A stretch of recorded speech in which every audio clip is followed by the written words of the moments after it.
fighting in the sidelines, in the American parlance, shooting breeze.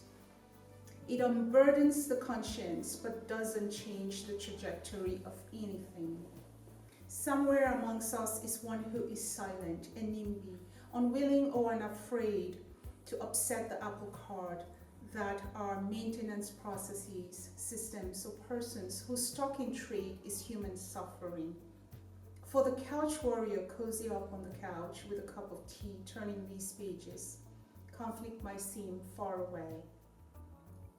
And in a way it is. Sadly, we have also been conditioned to ignore the plight of others, to observe at a distance, rubberneck, to be aware but not involved, to be neutral, and to maintain the peace. No such thing exists. For the purpose of diplomacy, perhaps, there may be shades of gray. But where has that gotten us? Exploitation, greed, war, for the mutual, beneficial illusion of peace. I am not here to advocate for illusion of peace. I want justice. I cannot do it alone.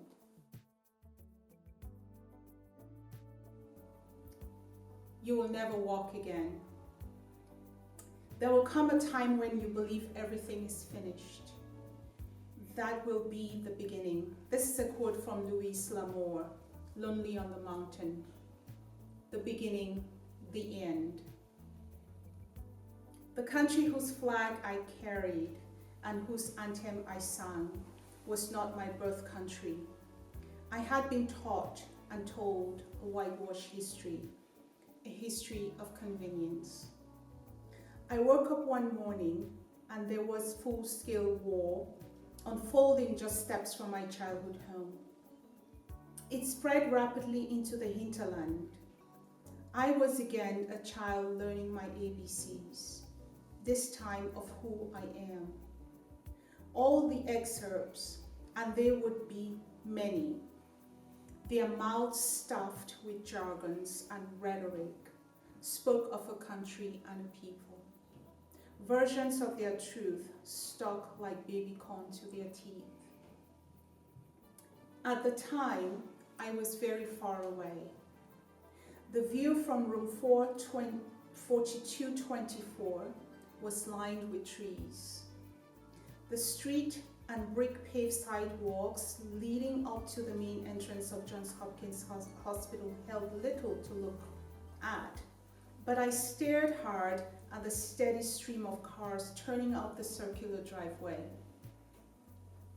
I stared at the people too, sober, somber, not rushed, alighted. They disappeared from view below as they entered the building.